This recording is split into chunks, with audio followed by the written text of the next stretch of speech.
지난 영상에서는 등기사항 첨부 증명서가 어떤 서류인지 살펴보았습니다. 부동산 계약을 하려면 우선 내가 보려는 집 등기부터 떼봐야 하잖아요. 내가 보려는 집이 어떤 구조의 건물인지 이걸 먼저 알아야 합니다. 건축물 구조에 따라 떼야 하는 등기 방식 자체가 달라지기 때문이죠. 예를 들어 단독주택이나 다가구 주택은 건물 등기, 토지 등기를 따로따로 확인해야 합니다. 반면에 아파트나 오피스텔은 동호수 등기 하나만 보면 토지 권리까지 함께 확인할 수 있습니다.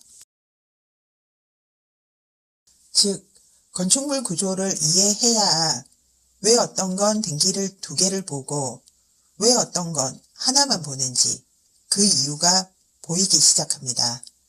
이걸 모르고 등기부터 보면 등기부가 어렵게 느껴지고 계속 헷갈릴 수 있습니다.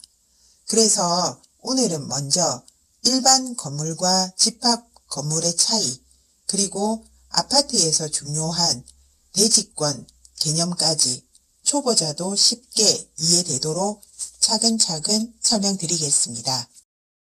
조금 오래된 일이긴 하지만 실제로 있었던 사례입니다.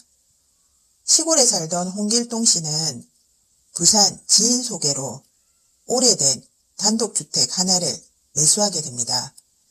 집은 오래됐지만 시장도 가깝고 위치도 나쁘지 않았습니다. 무엇보다도 가격이 저렴했습니다. 오랫동안 알고 지낸 지인의 소개였기 때문에 중개사 없이 서로 믿고 거래를 진행했습니다. 그래도 나름 확인을 했습니다. 건물 등기부를 직접 떼어봤고 건물 소유자도 지인이 소개한 사람과 동일임을 확인했습니다. 압류나 가압류도 없었고요. 그래서 홍길동 씨는 안심했습니다.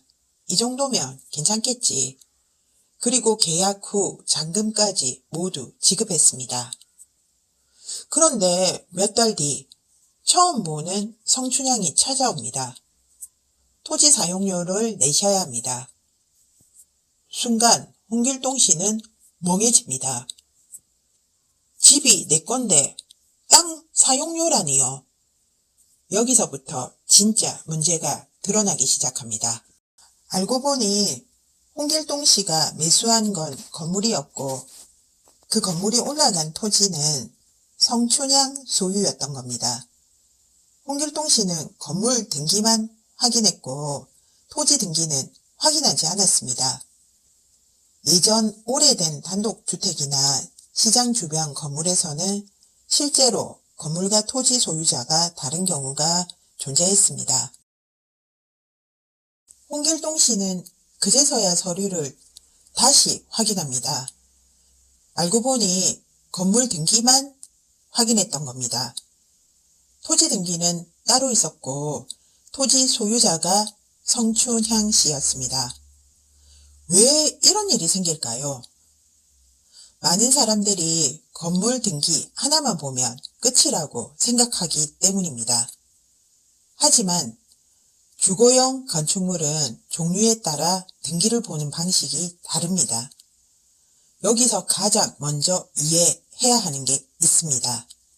바로 일반 건물과 집합 건물의 차이입니다. 이걸 이해하면 왜 단독주택은 건물 등기만 보면 위험할 수 있는지, 왜 토지 등기를 같이 봐야 하는지, 그리고 왜 이런 실수가 실제 계약에서 발생하는지 한 번에 이해됩니다. 실제로 이런 문제 때문에 토지 사용료 분쟁, 건물 철거 소송, 토지 인도 소송까지 이어지는 사례가 있습니다. 등기사항 첨부 증명서를 제대로 보려면 가장 먼저 이해해야 하는 게 있습니다. 바로 건축물의 종류입니다. 주거용 건축물은 크게 두 가지로 나누는데요. 일반 건물과 집합 건물. 이 차이를 이해하면 왜 어떤 건 등기를 두 개를 보고 어떤 건 하나만 보는지 바로 이해됩니다. 먼저 일반 건물입니다. 쉽게 말하면 건물 전체를 한 사람이 소유하는 형태입니다. 대표적으로 단독주택, 다가구 주택이 여기에 해당합니다. 이런 건물은 구조가 단순합니다. 땅 위에 건물 하나가 올라가 있고 그 건물 전체 주인이 한 명인 거죠. 그래서 권리도 나누는데요. 땅의 권리 따로, 건물의 권리 따로, 즉 토지와 건물이 각각 독립적으로 존재합니다. 그래서 일반 건물은 반드시 두 개를 확인해야 합니다. 토지 등기사항 전부 증명서, 건물 등기사항 전부 증명서. 왜냐하면 건물 주인과 땅 주인이 다를 수도 있기 때문이죠. 핵심 정리하겠습니다. 건물 전체를 한 사람이 소유하는 형태, 즉 단독주택, 다가구 주택 같은 일반 건물은 반드시 두 가지를 함께 확인해야 합니다. 첫 번째, 토지 등기사항 전부 증명서. 두 번째, 건물 등기사항 전부 증명서. 왜냐하면 일반 건물은 토지 권리와 건물 권리가 따로 움직일 수 있기 때문입니다. 즉, 토지 주인과 건물 주인이 같은가 이걸 반드시 확인해야 합니다.